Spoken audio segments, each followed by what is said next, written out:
personas. Les agradezco a todos su presencia. Muchas gracias por compartir este momento con nosotros. La propuesta del encuentro de hoy es conversar un poco sobre algunas de las cosas que expuso el profesor Pablo Furlotti en la reunión pasada, pero encarándolo más como un conversatorio. O sea, ahora ya no es una conferencia de una persona que la prepara, la desarrolla, sino que es para conversar. Ahí está Pablo. Hola, bueno, pudiste entrar, qué bueno. O sea, hola, Pablo. Estás muteado, Pablo. Lo tenemos entonces al expositor, al conferencista que nos acompañó y expuso en la reunión pasada algunas de sus ideas, pero la reunión esta es, sí, lo tenemos para por ahí hacerle alguna pregunta a él si queremos que nos aclare algo, pero en realidad si alguien quiere decir algo con relación al tema algo propio, que no sea preguntarle a Pablo, está perfecto, es una reunión para charlar a aquellos que nos sentimos convocados por el tema.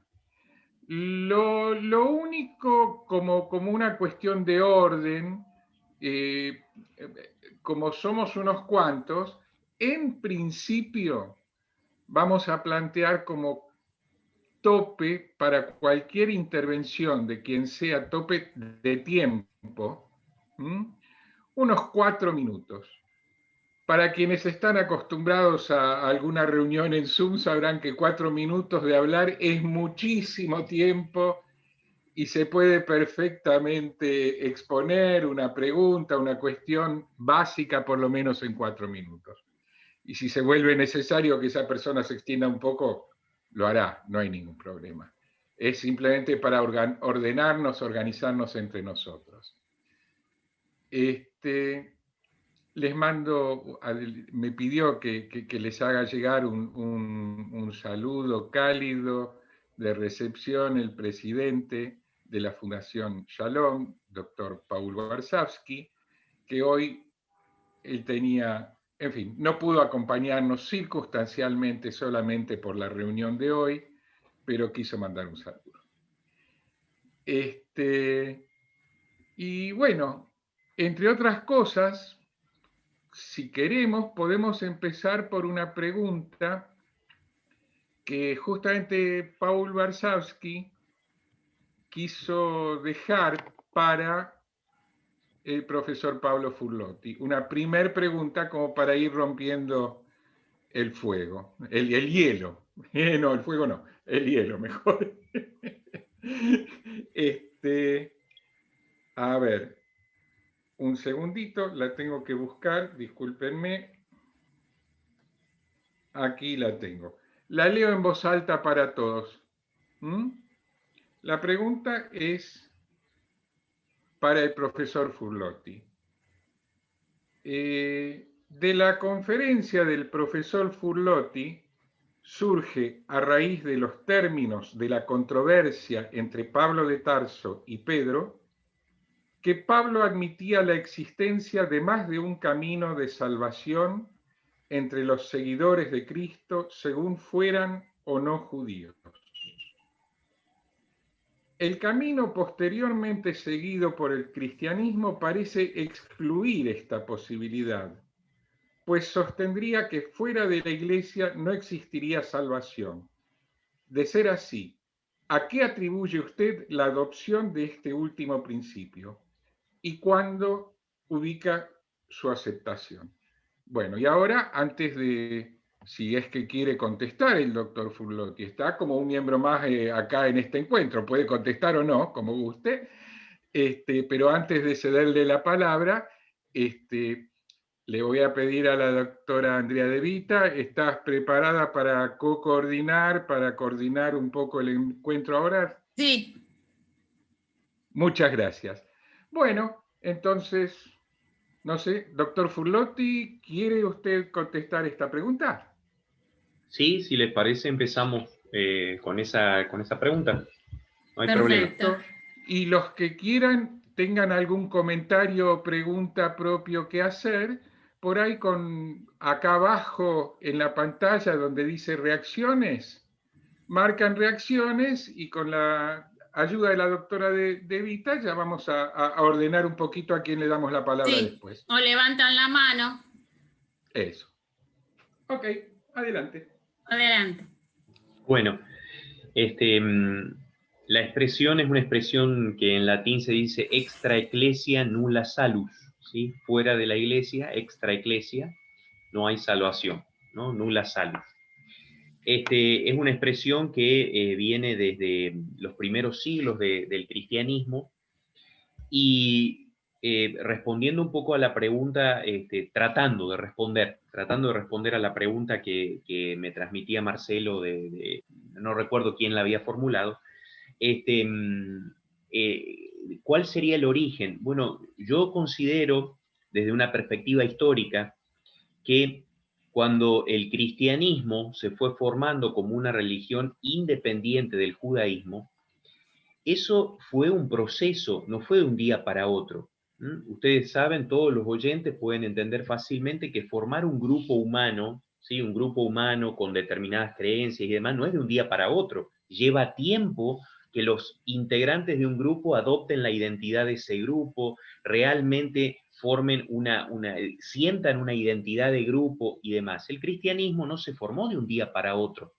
El cristianismo, como una religión separada del judaísmo, que habíamos hablado en la exposición de semanas atrás, no fue de un día para otro, fue un proceso. De a poco, los seguidores de Jesús se fueron identificando con el mensaje de Jesús, fueron formando una identidad propia y fueron adoptando una separación, por decir así, de la religión llamada judaísmo.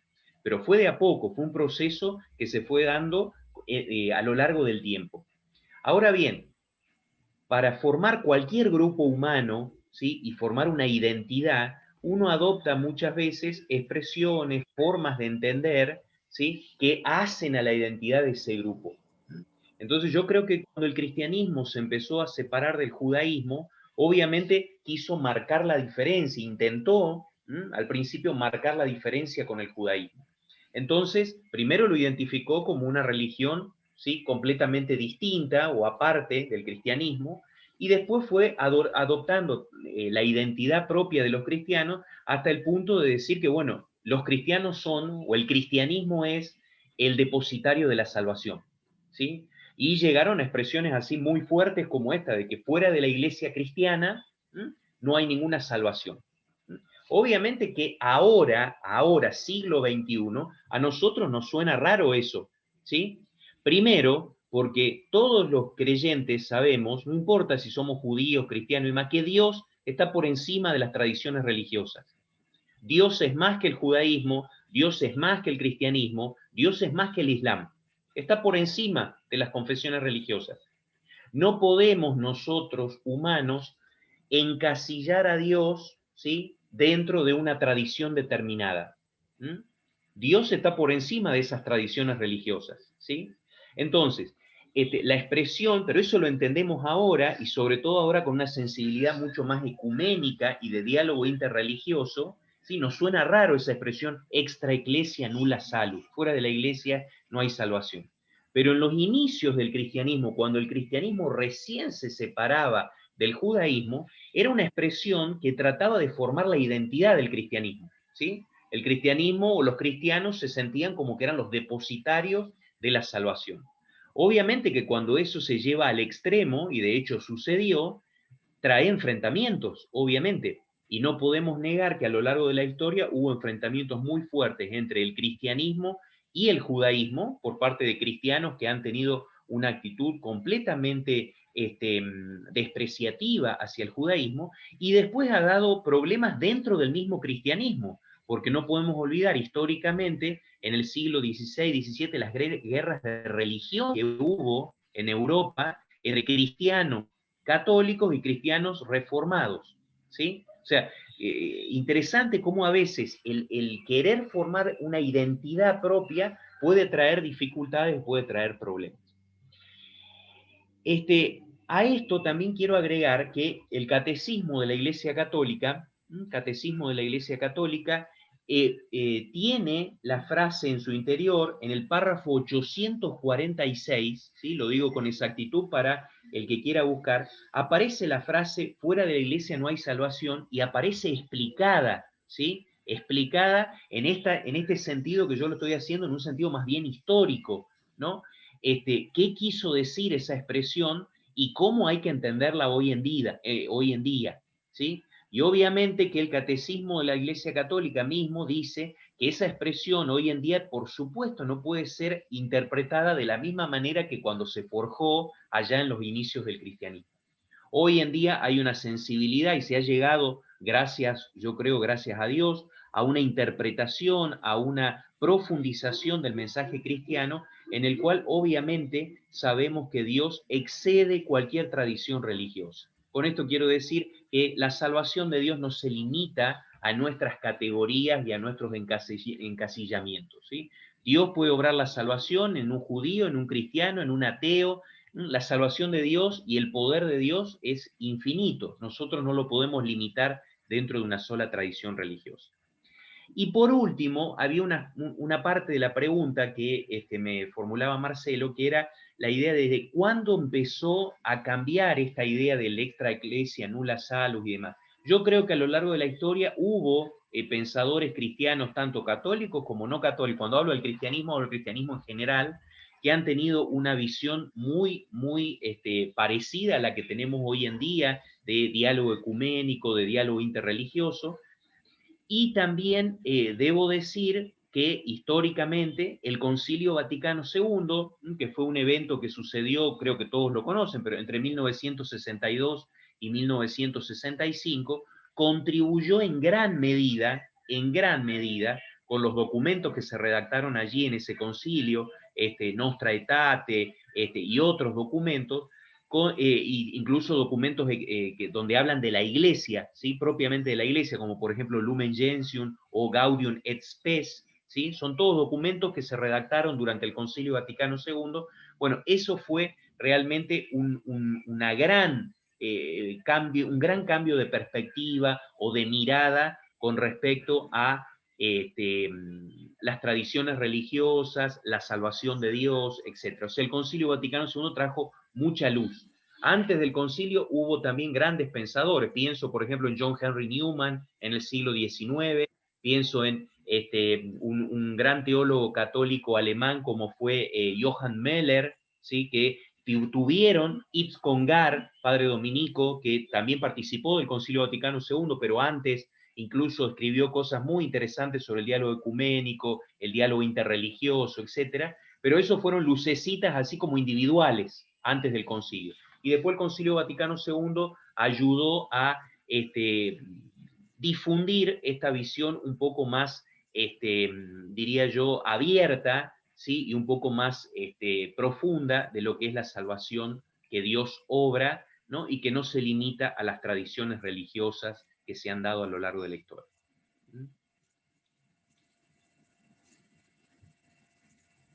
Gracias, Pablo. ¿Alguien quiere intervenir respecto de esta respuesta y de la pregunta?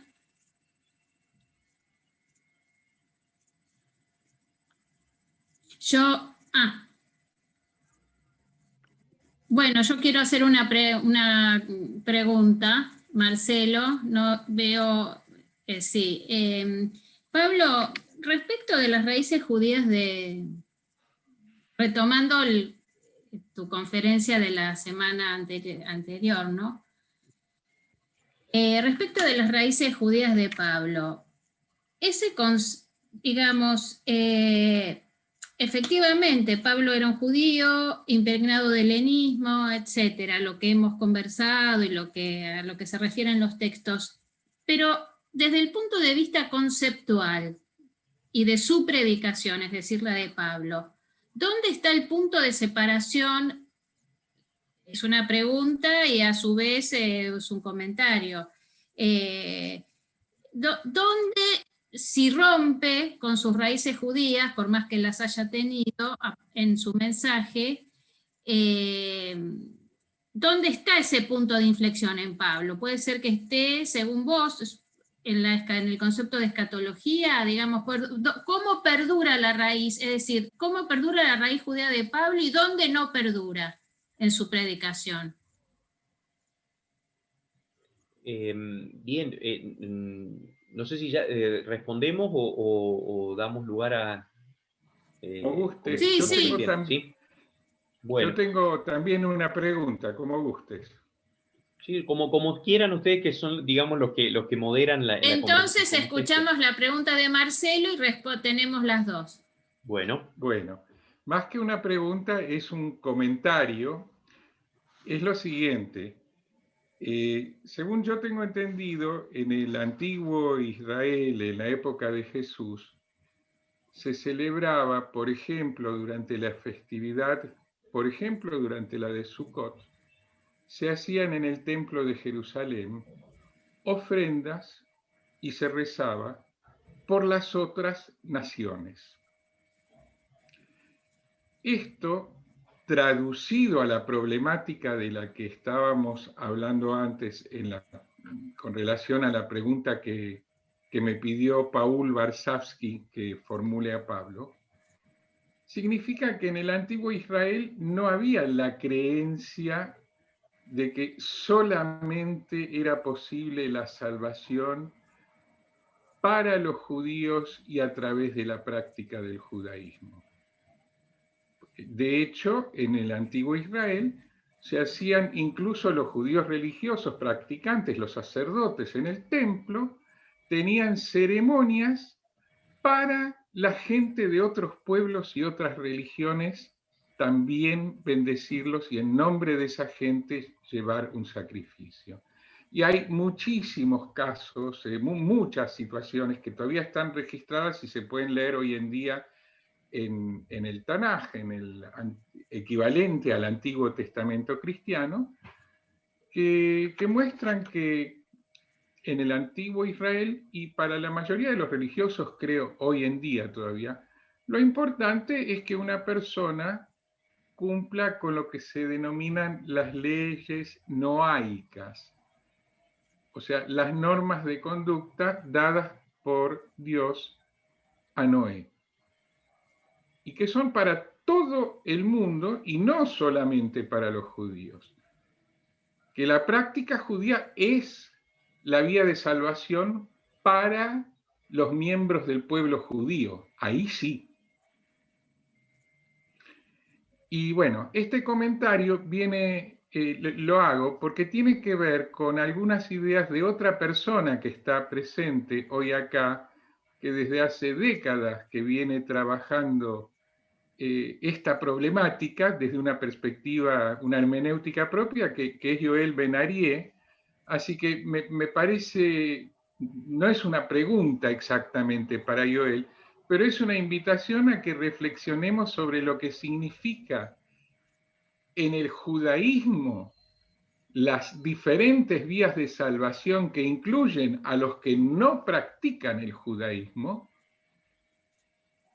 desde tiempos inmemoriales y desde la época de la redacción del Tanaj, de lo que los cristianos denominan el Antiguo Testamento, ¿no? Entonces, digo, para poder pensar cada tradición según sus características propias, que no quiere decir que esté mejor ni peor, pero es algo diferente.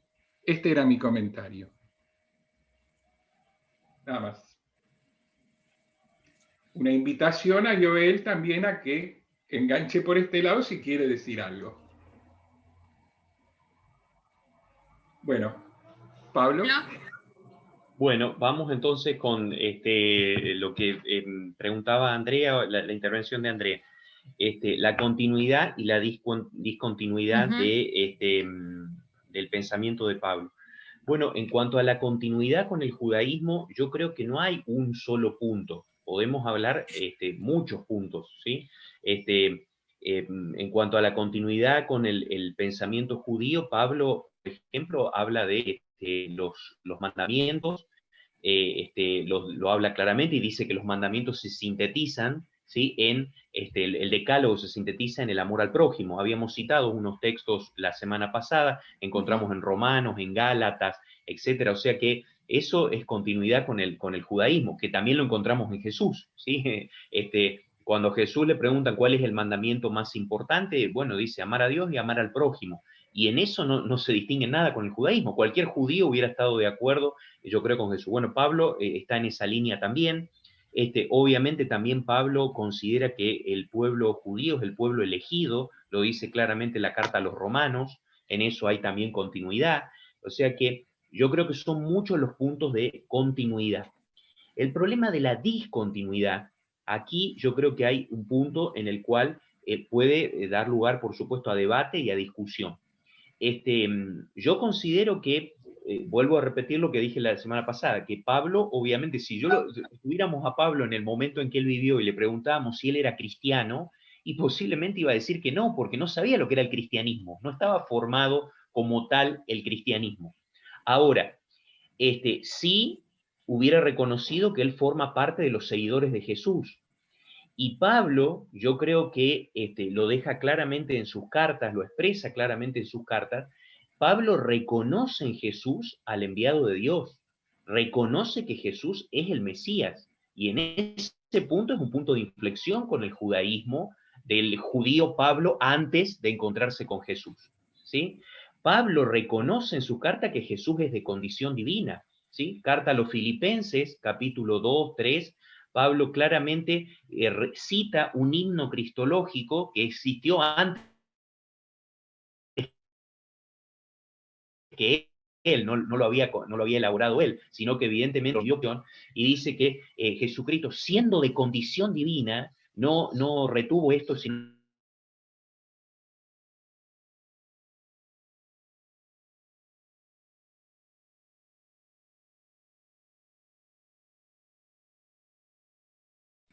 los judíos no seguidores de Jesús de su época, ¿sí?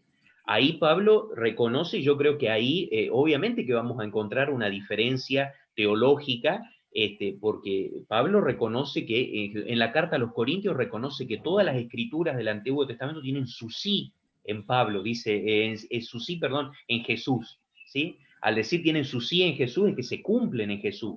O sea que Pablo reconocía realmente, una vez que él se encontró con Jesús y que entró en el grupo de los discípulos de Jesús, él llegó a reconocer realmente que Jesús era el Señor, Kyrios en griego, y que Jesús era de condición divina y que Jesús era el enviado de Dios que venía a traer la salvación, o sea, el Mesías, el ungido, el Christos en griego. Ahí yo creo que es el punto de inflexión más fuerte que podemos encontrar con su tradición judía. Y lo que trajo, por supuesto, quizá discusiones, tensiones entre las comunidades de su época, ¿sí? Yo creo que en ese punto es un punto de inflexión. El otro punto de inflexión, que me parece el más claro en sus cartas, es la cuestión de que la circuncisión, la práctica de la circuncisión y otras prácticas rituales, ya no eran necesarias para los paganos que adherían al mensaje de Jesús. Ahí también, obviamente, eso en las cartas se ve, hubo una tensión, porque eso marca un punto de inflexión con algunos grupos que pensaban que no, los paganos que se hacían discípulos de Jesús tenían que circuncidarse y hacerse judíos. Eso también es un punto de tensión en su época, ¿no? Así que yo marcaría esos dos puntos, ¿sí? Andrea, respondiendo a tu pregunta, esos dos puntos como punto de inflexión o como punto en el cual, bueno, hay una discontinuidad, podríamos decir, entre el Pablo judío perseguidor y el Pablo judío que se suma a las filas de los seguidores de Jesús.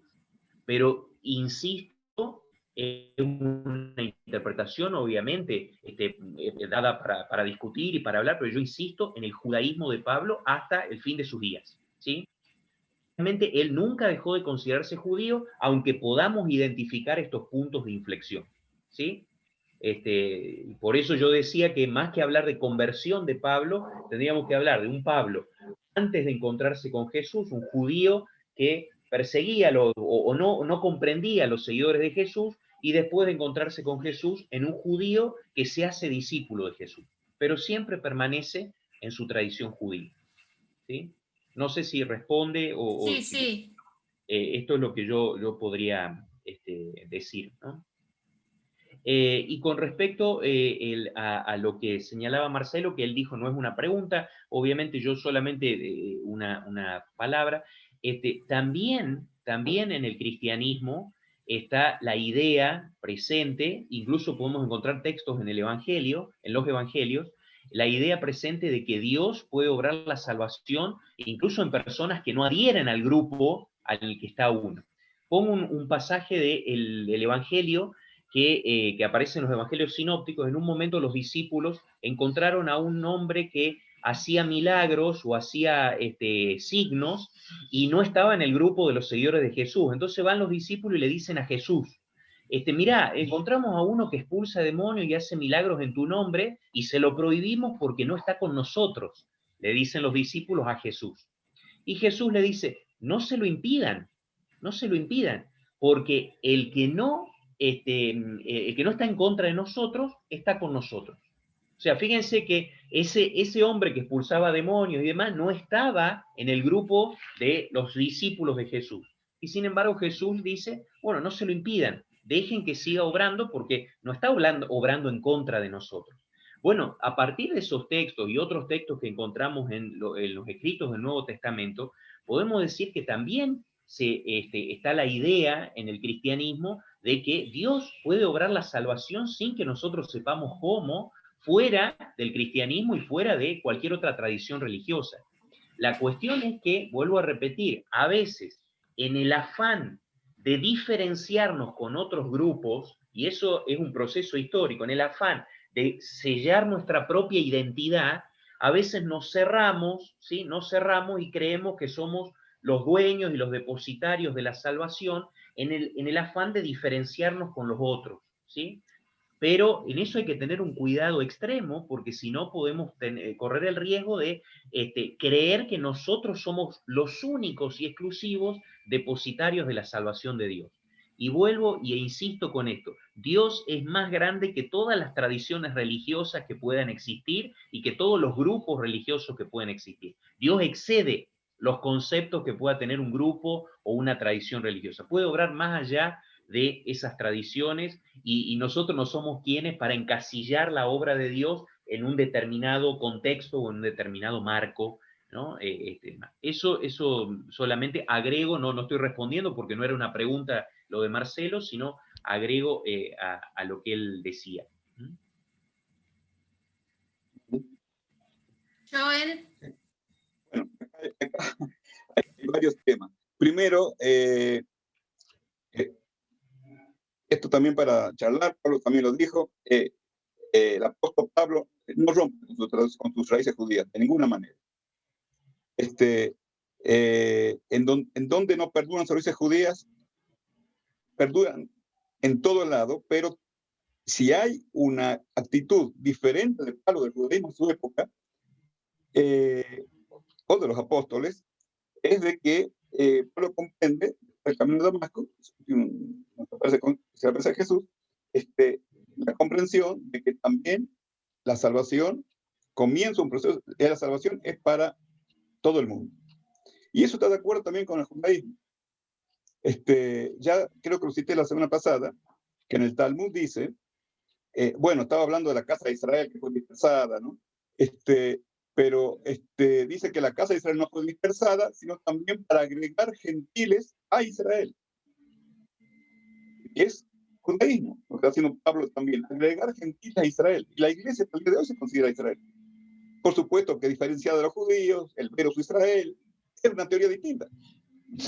Podemos llegar a un acuerdo que los dos somos Israel en última instancia. Pero eso también tiene que ver con el diálogo teológico.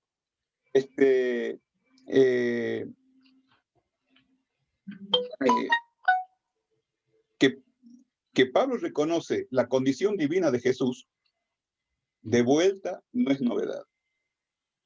Fíjense, les voy acá en el libro de Éxodo, capítulo 7, dijo Dios a Moisés, Biblia de Jerusalén, ¿no? No menciona el nombre de Dios, yo digo Dios. A Moisés, mira que te he constituido como Dios para Faraón, y Aarón, tu hermano, será tu profeta. Diga que hay un Dios y un profeta, que tiene un profeta, que es el hermano Aarón, y el Dios es Moisés. Es decir, que eso tampoco es original del judaísmo, de que alguien tenga estatus de Dios, o de hijo de Dios. Hay otras partes que no entremos, que el rey Salomón también lo llama mi hijo, pero Israel mismo, el pueblo de Israel, dice, Israel, mi primogénito. Dios lo llama primogénito a su pueblo y a su hijo, es decir, como hijo. Es decir, que el término de hijo de Dios es un tema que, por supuesto, es mucho más extenso que lo que podríamos comprender aplicándolo únicamente a Jesús de Nazaret.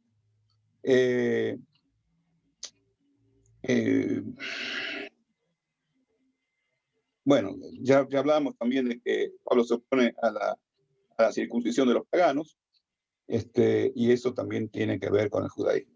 La persona circuncidada tiene que cumplir con toda la ley, cosa que no tiene que hacer los paganos que van a integrar a Israel, al pueblo de Israel. Se integran por otro camino. Lo que es importante, y creo que cuando Jesús comienza, y Pablo lo extrapola, lo realiza, es de que en aquella época se abre, de acuerdo al judaísmo, un nuevo camino de salvación para el mundo. Hasta entonces, como dicen el Nuevo Testamento también, hasta que vino Jesús estaban encerrados, estaban encarcelados y no tenían salvación. ¿Quiénes no tenían salvación? Los gentiles que estaban en la idolatría y la casa de Israel que también se había perdido, estaba en idolatría. Con la llegada, es decir, con la aparición de Jesús y el comienzo, de acuerdo al judaísmo, de los 2000 años, de los días del Mesías, comienza un proceso de salvación también para la casa de Israel, para los gentiles y para todo el mundo que quiera salvarse, o que acepte el mensaje. Y no solamente que acepte, porque ya hablamos con Pablo muchas veces de que hay personas que no tienen idea de que existe el cristianismo y no se van a salvar. Entonces, es otro tema. Bueno, no sé si toco todos los temas acá, porque he anotado rápido lo que estaban diciendo. En donde no perduran sus raíces judías,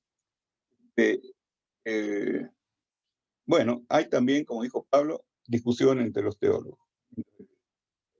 Porque acá tenemos una teóloga, una profesora de teología, que Pablo me recomendó el libro y lo conseguí. Se llama Pablo no fue cristiano, que dice de que Pablo no se convirtió, sino de que encontró su vocación. ¿Cuál era su misión en la vida? ¿A qué estaba llamado? Pero eso no quiere decir que se haya convertido. Se ha llamado para ayudar, para repartir el mensaje de Jesús y que haya salvación para los gentiles. Esa es y hay ya toda una escuela, no solamente esta persona, sino también en España ya hay profesores de teología de que están más o menos reconociendo esa línea. Bueno, hasta acá nomás, no quiero extenderme más, pues ya me pasé los 4 minutos, así que no, no sé si estuve claro, pero es lo que tenía que decir porque era mucho material. Gracias, Joel. Sí, puedo decir unas palabritas a lo de Joel. Bueno, con Joel nos une una amistad de años y discusiones, y discusiones, digo, en el buen sentido, debates y charlas muy, de muchos años. A lo que él dice, yo agrego que yo no dije en ningún momento que haya roto con las raíces judías, ¿no? O sea, yo completamente de acuerdo contigo, no rompe con las raíces judías. No, sí, sabía. Y sí tengo que, digamos, hacer ahí una precisión lo siguiente. Reconozco, y es cierto lo que dice Joel, que en muchos escritos del Primer Testamento se habla de que los profetas son hijos de Dios, hasta los egipcios consideran en escritos extrabíblicos que los faraones son hijos de Dios, o sea, la expresión hijo de Dios o ser de condición divina se utilizaba en muchas ocasiones. Ahora, yo creo que en las cartas de Pablo, si utilizamos un análisis filológico de los términos griegos que utiliza y demás, Pablo está hablando de que la condición divina de Jesús es de ser igual que el Padre, ¿sí? Y ahí entramos en un misterio que es el misterio de la Trinidad, que Pablo nunca utiliza el término Trinidad, porque de hecho el término la Trinidad, la Santísima Trinidad, no es del Nuevo Testamento, el término Trinidad. Sí se habla del Padre, el Hijo, el Espíritu Santo, sí, pero el término Trinidad se remonta a Tertuliano y otros pensadores que, digamos, cristianos, pero que no aparece el término así como lo estoy diciendo yo en el Nuevo Testamento. Pero Pablo, cuando utiliza el término Kyrios en griego, Kyrios, que es la traducción del hebreo Adonai, ¿sí? En muchos sentidos, que es un término que se aplicaba a Dios y demás. O sea, ahí hay realmente que hacer un análisis filológico si Pablo no está considerando la condición divina de Jesús como una igualdad con el Padre, ¿no? Y ahí entraríamos en la cuestión de la Santísima Trinidad, que obviamente que da para discutir, ¿sí? No es tan simple encontrar cuestiones, o las invocaciones de Pablo que están en sus cartas auténticas en Corintios y demás, de el Padre, el Hijo y el Espíritu Santo al mismo nivel y demás. Yo sé, acá ya también tendríamos que entrar en otra cuestión que en el judaísmo, en la cábala judía, pero ya es entrar en una cuestión más mística, de la cual no soy experto, y bueno, y podría quizás yo expresarse si se anima, no sé, pero en la cábala judía la cuestión de la Trinidad se puede identificar también.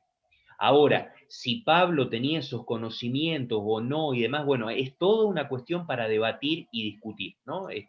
Realmente, yo creo que cuando Pablo se refiere a que Jesús, a la condición divina de Jesús y a la condición de Salvador y de Kyrios, como utiliza, no lo está utilizando exactamente en el mismo nivel como los faraones, como se le aplicaba a los faraones en la antigüedad o como aparece en el Primer Testamento aplicado a el rey o a los profetas que se le dice que son hijos de Dios, ¿no? O aparece en los textos de los salmos a veces también refiriéndose al rey como hijo de Dios.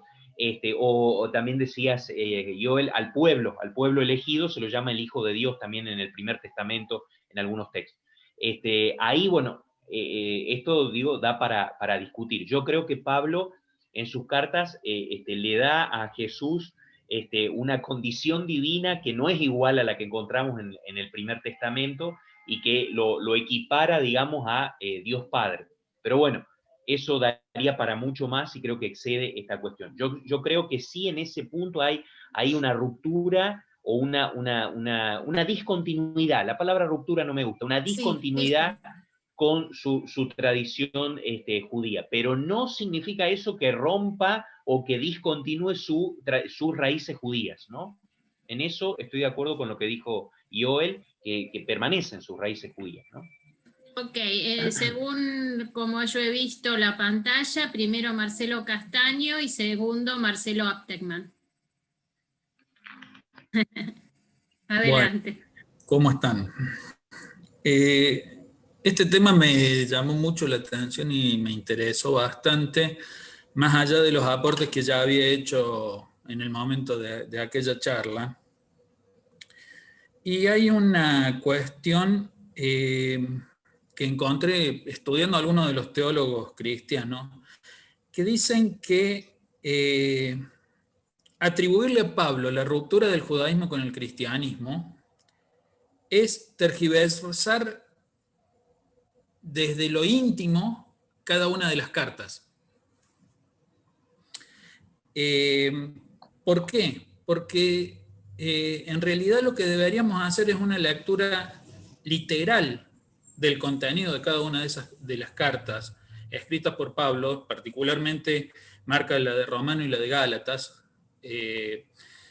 donde hay manifestaciones que son muy de fondo, en las cuales Pablo se muestra adhiriendo tanto a todo el contenido de la Torá, como al pacto de Dios con Noé, a la ley mosaica, y sobre todo al Shema Israel. Shema Israel, Adonai Eloheinu, Adonai Echad. Escucha Israel, Dios es uno, ¿cómo era el Shema? Oye Israel, Dios es nuestro Señor, Dios es uno. Y ese, perdón por el error a los hermanos judíos, pensé que me iba a salir más fácil el Shema, que lo conozco bastante por ir a la sinagoga de Córdoba. Y que estas tergiversaciones de los textos de Pablo son las que lo llevan a que para algunos cristianos, en algunos momentos determinados, lo asocien con la ruptura judeocristiana, mientras que el cristianismo digamos, casi completo del primer siglo, yo me atrevería a decir de los primeros 60 años, donde todavía estaban vivos muchos de los discípulos y muchos de los apóstoles, era una continuidad absoluta entre las tradiciones judías y las tradiciones de estas comunidades llamadas la secta Galilea por los judíos, o llamada la secta judía de los seguidores del Galileo por los romanos.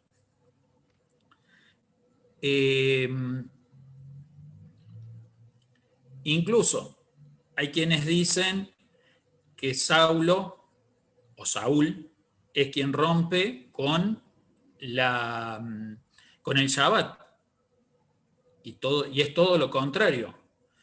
Saúl es tan practicante del Shabbat que lo aprovecha para dialogar con el resto de la comunidad judía en los lugares en los que está.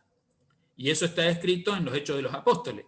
La presencia permanente de Saulo en las comunidades judías y particularmente en las sinagogas durante el Shabbat para dialogar sobre este Mesías en el cual Saulo, como fariseo, creía desde su formación con Gamaliel. Gamaliel es uno de los grandes rabinos de la historia que han quedado registrados incluso en el Nuevo Testamento cristiano, y que difundía en parte el pensamiento que era del rabino Hillel, que Hillel es una de las primeras referencias mesiánicas dentro del judaísmo, hasta donde sé. Pido que me corrijan, Joel, Marcelo, si estoy errando demasiado en el punto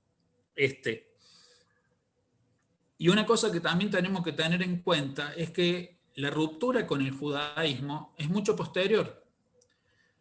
Estamos hablando del siglo II, donde, por ejemplo, se rompe con el Shabbat. ¿Pero por qué se rompe con el Shabbat dentro de las comunidades cristianas? Para que los romanos dejen de seguir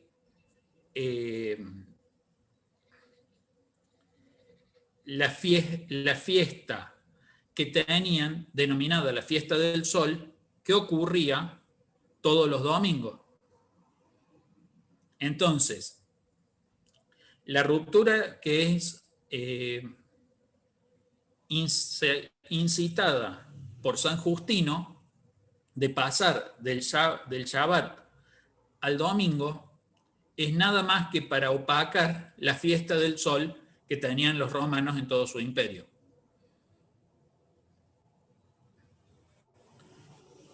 Pablo, como mesiánico que era, y además como judío helenizado que era, porque ambas condiciones las cumple,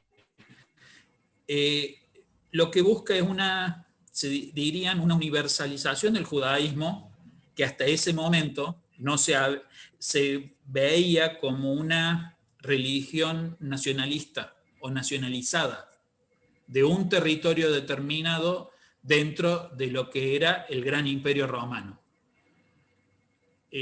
Pablo lo que trata a través de su formación es de llevar al resto del imperio romano, que es muy extenso, la formación que él había recibido en toda su vida, y deja, e incluso hay un símbolo que muchos lo cuestionan si cuán judío es Saúl o Pablo, que es cuando hace circuncidar a Timoteo. Pero no nos tenemos que olvidar de una condición. Timoteo es hijo de madre judía y el padre no está claro si era judío o era romano, pero por ser hijo de judío, Timoteo debería, para cuando lo conoce a Saúl, haber estado circuncidado. Marcelo. Sí. Entonces... Te terminó tu tiempo. Un minuto, un segundito. Entonces, la circuncisión de Timoteo en realidad obedece a una realidad propia de Timoteo, que para cuando lo conoce Saulo ya debería haber estado circuncidado. Ok, Marcelo. Ok, y te pido que a los 4 minutos, como mucho, si duro eso, me interrumpas, porque uno dice tantas cosas, por ejemplo, Marcelo Castaño dijo tantas cosas que, a ver, miren, mi formación es de psicólogo, yo no soy teólogo, desde hace años que ando estudiando estos temas, pero yo soy psicólogo clínico, y lo que yo observé creo que viene al caso algunas de las cosas que aprendí de mis pacientes. Por ejemplo, que las mismas palabras en otro contexto quieren decir otra cosa. Entonces, por ejemplo, Pablo hablaba de la Santísima Trinidad, que no la usa San Pablo. Pero mucho antes del nacimiento de Jesús, ya Filón de Alejandría, que era un judío helenizado de la Alejandría helenista, escribió sobre la Santísima Trinidad y no por eso dejó de ser judío en aquel contexto. Hoy en día, la doctrina de la Trinidad, de la Santísima Trinidad, quedó del lado cristiano de la divisoria de aguas, y para un judío creyente, por ahí pensar en esos términos es parecerse demasiado a los cristianos que todavía no está tan claro si son tan buenos amigos y aceptan la práctica judía. Entonces, por las dudas, uno como judío no la suscribe.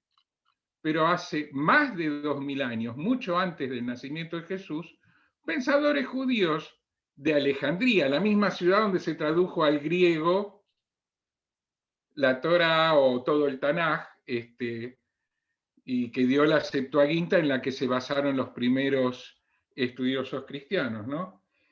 Entonces,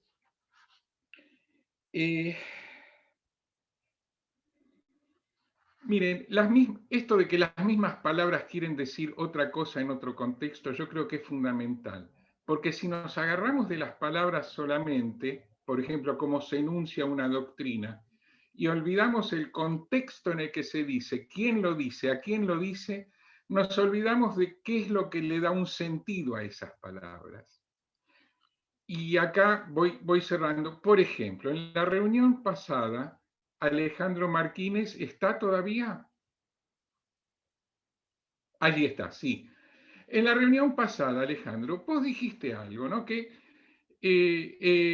hace 2000 años fueron los líderes de los judíos, no todo el pueblo judío, los que, no recuerdo tus palabras exactas, pero los de alguna manera responsables de que fuera ejecutado Jesús.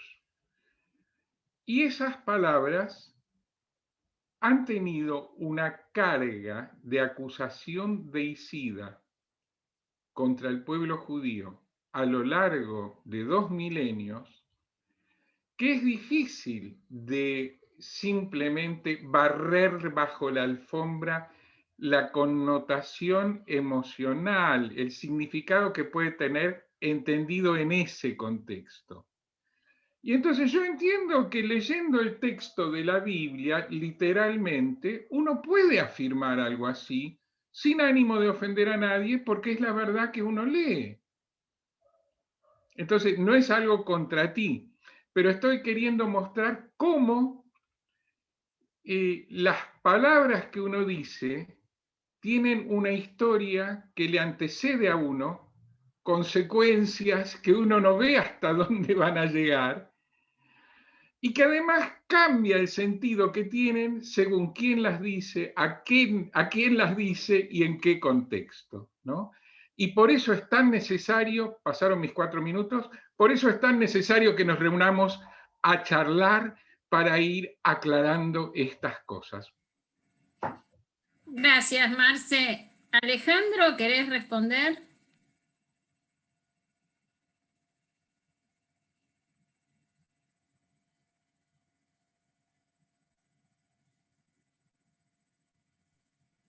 Ahí está. Mi realidad, comentario fue solamente, marcado, digamos, tomé un incidente, no fue con Alejandro. Más bien. No, quiero aclarar, yo había levantado la mano en otro contexto de la reunión, no en este. A ver, trato de aclarar lo que yo entiendo. Esto ni lo he leído ni lo he estudiado en ningún texto, más que en la lectura del Evangelio, ¿no? Para ser más claro, los responsables de haber llevado a Jesús al juicio, el juicio hecho en el ámbito judío, pero ejecutado por los romanos. Son dos cosas distintas, ¿no? Un juicio tiene distintas instancias, ¿no? No todas ellas, entiendo yo, de acuerdo a la lectura que hago de los evangelios, corresponde a los judíos. Por ejemplo, la ejecución, ¿no? Claramente, ni tampoco la resolución de la pena que correspondía, tampoco fue resolución de los líderes judíos, ¿no? Así que, bueno, es solamente si no me expresé con claridad, lo que quería reforzar en mi comentario es que el pueblo judío y los judíos en muchísimos pasajes del Evangelio aparecen siguiéndolo a Cristo, claramente, ¿no? Como judío que era. Por otro lado, se dijo acá, digamos, la difusión de la doctrina cristiana, los seguidores de Cristo, los apóstoles, lo hacían en la sinagoga, así que dejo a un lado el episodio de Pablo, por ejemplo, en Atenas, porque es otro contexto, ¿no? Pero yo el comentario que quería hacer, vuelvo a repetir en el momento que levanté la mano, es que a lo largo de todo el Evangelio queda de manifiesto que ninguno de los seguidores de Cristo entendió su mensaje. Yo creo que haciendo una lectura simple, ¿no? Por supuesto, admiraban y reconocían sus milagros. El mismo Cristo aclara, dice, en la famosa multiplicación de los panes, ustedes me siguen porque yo les di de comer, pero de eso no se trata. Cristo fue a lo largo de su vida mal interpretado por todos, hasta por sus discípulos más cercanos, por los así llamados después apóstoles, que no tenemos que olvidar, el primer apóstol es Jesús, ¿no? El verdadero. Entonces, lo que provoca el giro definitivo y el surgimiento del cristianismo es la resurrección. Eso es lo que resignifica toda la trayectoria de la enseñanza de Cristo. La resurrección, ¿no? Y a partir de ahí, yo escuché el otro día al profesor hablar sobre la redacción de los evangelios. Es cierta, es muy posterior. Es posterior la escritura, pero antes del momento de la escritura está el momento de la transmisión oral, ¿no?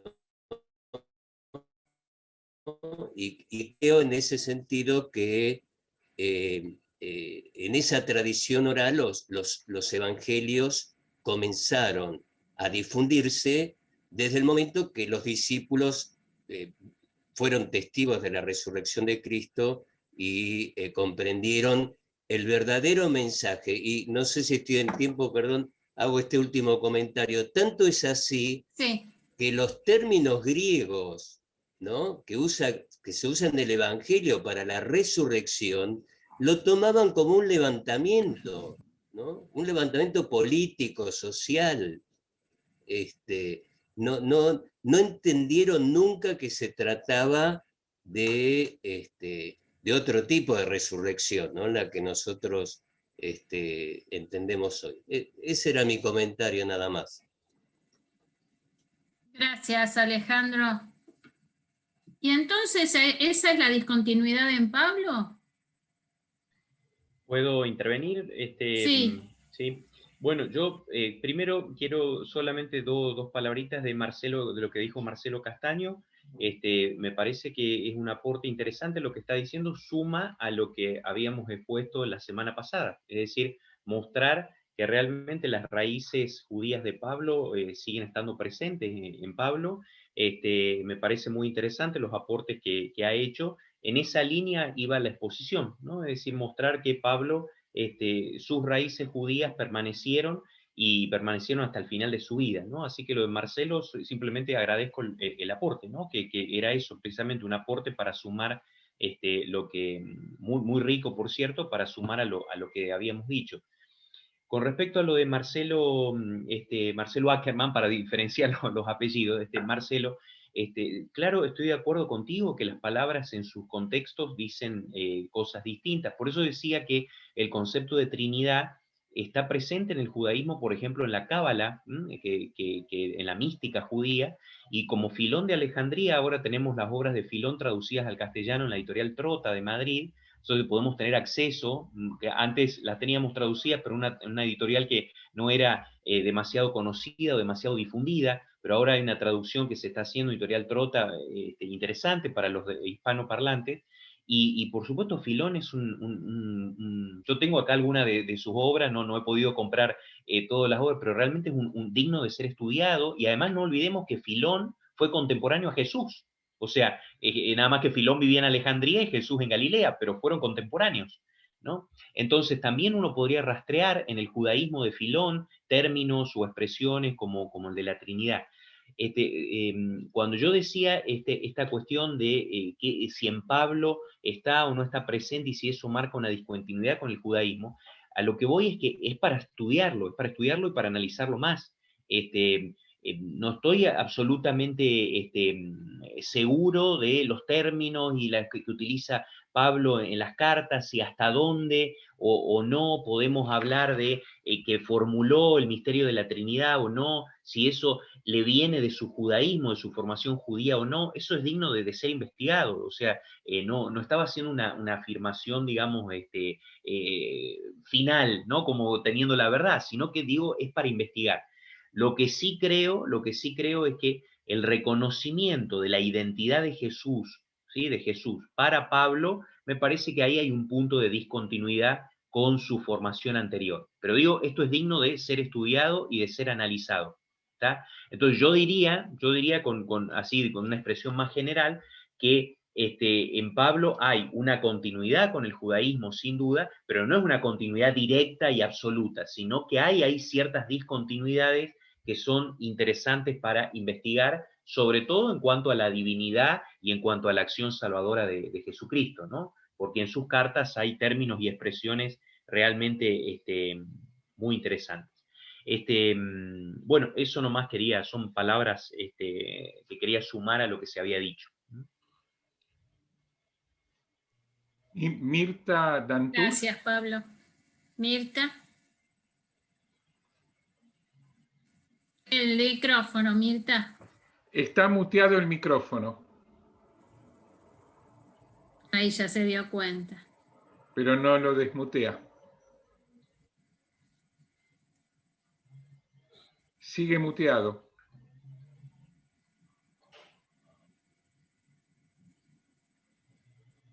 Si querés podés escribirlo en el chat.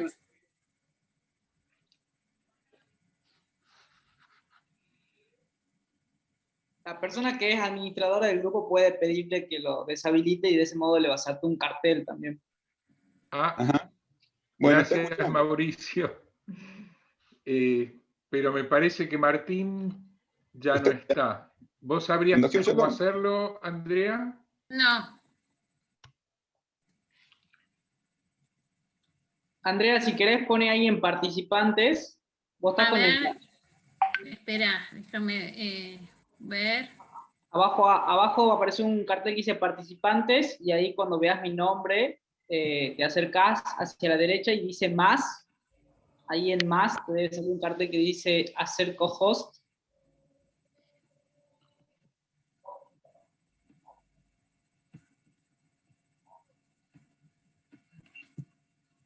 No, espera que no puedo. Ahí la tengo, a Mirta Dantur y...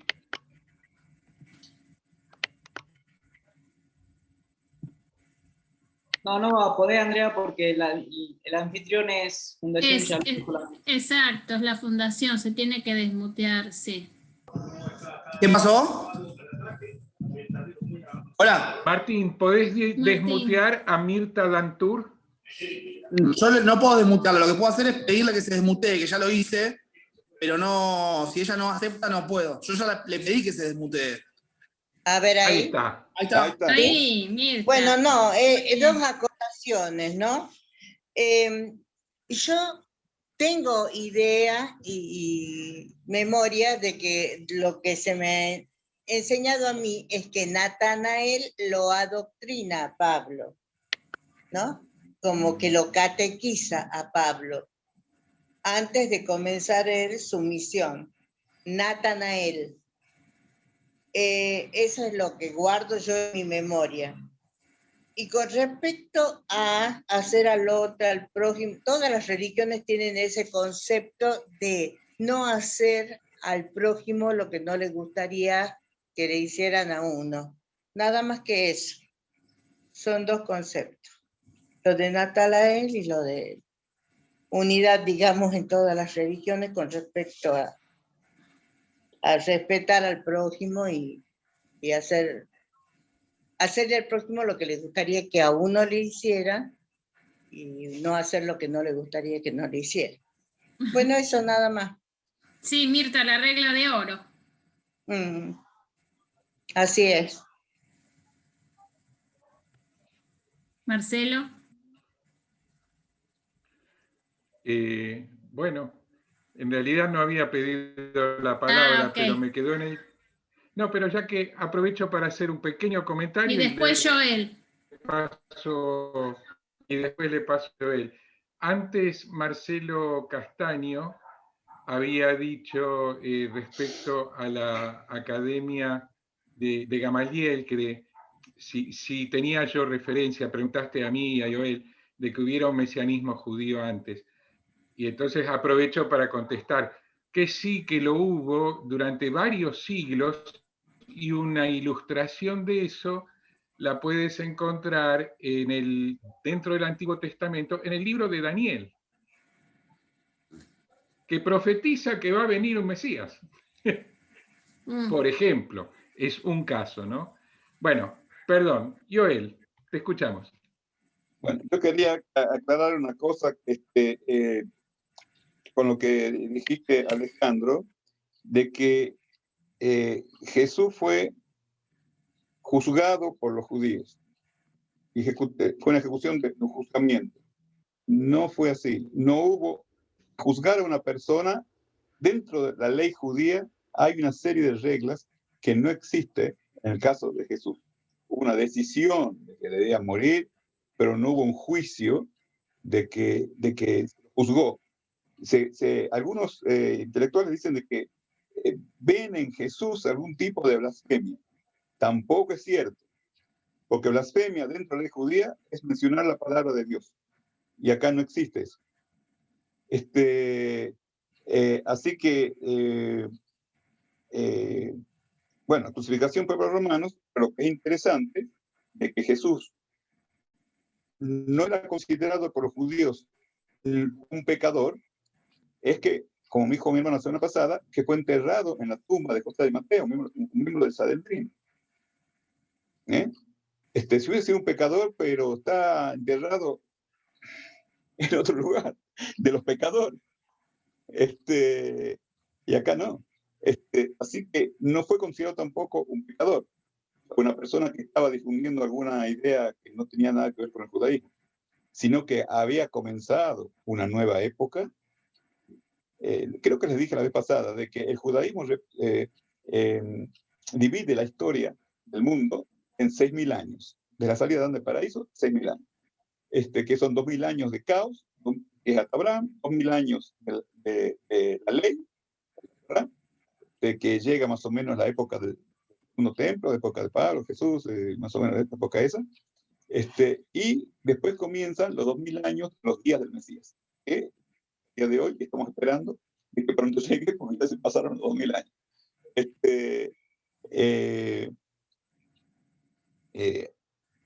Y eso fue lo que... ese es el motivo por el cual el nuevo movimiento de salvación a los gentiles, de salvación al mundo, es decir, luz, como dice Isaías, que será luz para revelación de los gentiles y gloria de tu pueblo de Israel.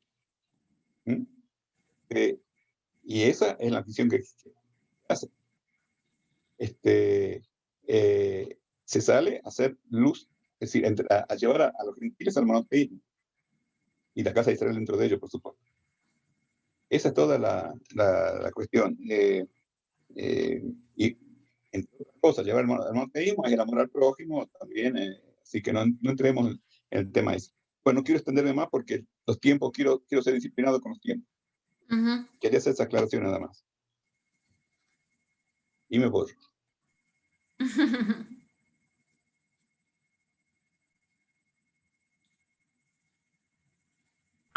Tenemos un ratito más para si alguien quiere hacer algún comentario, inquietud, una pregunta. Se recogieron varios temas para un próximo conversatorio. Algunos temas lo hemos sobrevolado, casi, bueno, siempre hay la posibilidad de las próximas reuniones. Sí, por ejemplo, un tema para mí muy interesante es lo que planteó recién Joel al decir que dentro de la tradición judía eso no es un juicio, que no corresponde decirlo. Yo creo que es algo que choca frontalmente esa afirmación con lo que la mayoría de las personas hoy en día dirían en base a cómo interpretamos hoy en día los evangelios. Y entonces en ese sentido sería muy interesante, no sé si alcanza el tiempo, unos minutos, para que Joel por lo menos ese punto lo aclare. ¿qué quiere decir que eso no era un juicio? O sea, entiendo lo que decís, no solo te creo, estoy de acuerdo contigo, pero ¿sería posible que lo fundamentes un poco? Bueno, hay unos libritos que están acá y citarlos, pero unas cuantas cosas. Primero, el Sanedrín no juzga de noche. ¿Estamos? Primera regla. Segunda regla, no condena a nadie a muerte en víspera de una fiesta. ¿Estamos? Es decir, que Sanet no tiene nada que ver con una sentencia y con una ejecución o una condenación a muerte. Hay otras muchas características, tendría que ir al librito y citárselas a todas, con mucho gusto lo haría, pero acá le traigo dos ejemplos nada más. El Sanedrín no juzga de noche. Y el juicio de Jesús, aparentemente, lo que se llama juicio de Jesús, fue una sentencia nocturna.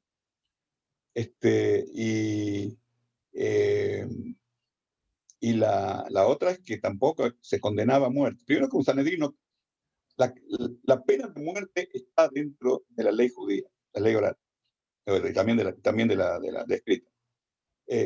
Pero se dice de que si un Sanedrín en los últimos, durante su existencia o en 1000 años, una cosa así, condena a alguien a muerte, se lo llama Sanedrín asesino.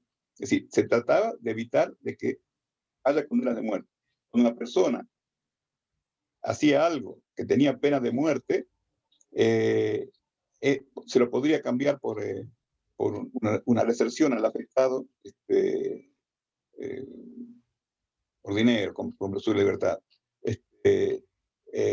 Bueno, hay muchas formas de salvarse de las penas de muerte, como correr a ciudades de refugio hasta que muera un sacerdote, si es un asesinato sin intención. Si es intencional, ya hay otra cuestión. Pero igual, quería decir, está bien, te contesto, Marcelo, ahí la cuestión esta de la... Sí, fundamentaste desde una erudición en cómo era la práctica de la ley en la época del Sanedrín, en la época en la que narran los evangelios. ¿Cómo era la ley? Fundamentando por qué eso no fue un juicio de acuerdo a la ley que condenase a muerte a Jesús. No fue un juicio de acuerdo a la ley, aunque no le hagan nada. No fue juicio. Entonces, claro, de ahí sale otra pregunta, ¿no? Entonces, ¿cómo llegó esa narración planteada así a los evangelios? Porque si no fue un juicio, para un cristiano los evangelios son las sagradas escrituras y una lectura tradicional, convencional, es la que, gracias, que trajo Alejandro Martínez. Y por otra parte, tenemos que, según el Talmud, según la tradición judía de la época, según todos los libros de la tradición judía, ese juicio, como juicio y condena, no pudo tener lugar.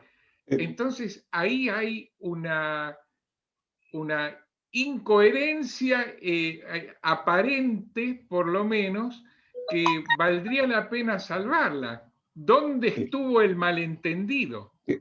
Bien, para que lo que de un lado Marcelo, quiere decir una cosa, de otro lado haya sido otra. ¿Cuál es el malentendido? Me parece que eso hay que profundizarlo. Sí, Joel, y con lo que digas ahora por la hora en la que estamos, y para no agotarnos, propongo que cerremos después de que termine de hablar Joel, y en todo caso lo retomamos en otro conversatorio. Sí, Marcelo, que Joel le redondee. Bueno, dale. Acá hay un libro escrito por un juez de la Corte Suprema de Israel, que es un experto también en ley, en ley hebrea, que hace un análisis del Nuevo Testamento sobre el juicio de Jesús. Y él dice, lo que acabo de decir, el Sanedrín no se reunió ni tenía autoridad para reunirse y tratar casos de derecho penal en la casa del sumo sacerdote o en cualquier otro lugar fuera del despacho oficial, en el templo. Y esto fue una cosa fuera del templo. El Sanedrín no se reunió ni estaba autorizado para reunirse y tratar casos de derecho penal en horas de la noche. Casos de este tipo se trataban de día y finalizaban de día. Acá están las citas del Talmud, ¿no? Casos de derecho penal en los que puede fallarse la pena capital no eran juzgados en días festivos y en vísperas de festividades, es lo que estaba diciendo. Otro más. Ningún acusado puede ser condenado en base a su propio testimonio o confesión. Supongamos que Jesús haya confesado que no es válido. Y Jesús dice, yo traigo a mi padre de testigo. Bueno, eso no es válido para el Sanedrín, ¿no? De que no se condena a un hombre en juicio a menos que 2 testigos válidos atestiguen que lo previnieron previamente para que no cometa el acto impugnable. Antes tenía que ser prevenido. Si lo comete por segunda vez, ahí ya está el acto que puede ser castigado. Por último, dice, el delito específico de blasfemia no es cometido hasta que el acusado no profiere explícitamente en presencia de testigos el nombre expreso de Dios. El blasfemo no es hallado culpable hasta que no pronuncie expresamente el nombre de Dios, lo que estaba diciendo. Bueno, acá hay otras cosas más, pero no entremos en un libro sobre el tema del juicio de Jesús. Así que, bueno, hasta ahí recuerdo esto, de que cuando se habla de que fue juzgado, no fue juzgado, y mucho menos de acuerdo al derecho hebreo. Este tema, gracias Joel, es un tema muy delicado, porque, a ver, realmente necesitamos tiempo para escucharnos unos a otros. Acá no se trata de que nadie convenza de nada a nadie, no es ese el punto. Pero hay una lectura de las Sagradas Escrituras cristianas, que es una lectura tradicional, convencional, aceptada, según la cual sucedieron ciertos hechos en el Sanedrín que según la ley judía de aquella época no podían ni debían suceder así. Entonces, no se trata acá de decir, bueno, qué fue lo que pasó realmente porque no lo podemos saber, pero al menos de escucharnos unos a otros para entender cada uno. Yo entiendo que para un cristiano son sus sagradas escrituras y una lectura convencional es válida, pero atenti, los judíos de los que habla entonces, ¿quiénes son? Si la tradición de mi pueblo es otra. ¿Qué pasó ahí? Me parece que necesitamos hablar más de esto. No sé si para llegar a una verdad única que nos convenza a todos, pero por lo menos para entender que de golpe, si no estamos de acuerdo, es que no estamos de acuerdo, pero después de habernos escuchado y tratado de entender unos a otros. Pero para eso necesitamos, como hemos conversado tantas veces, recuperar el entusiasmo para hacer lecturas fecundas de nuestros textos fundantes, ¿no? ¿Y sí? Necesitamos volver con creatividad a leer nuestros textos y hacer un ejercicio no solo de buena información, sino un ejercicio que en definitiva es espiritual. Estoy de acuerdo. Bueno, gracias Andrea, tienes razón. Yo, si me permiten, también propongo solamente unas palabritas. Propongo también, como moción de orden, que cuando nos juntemos nos enfoquemos en un tema, ¿sí?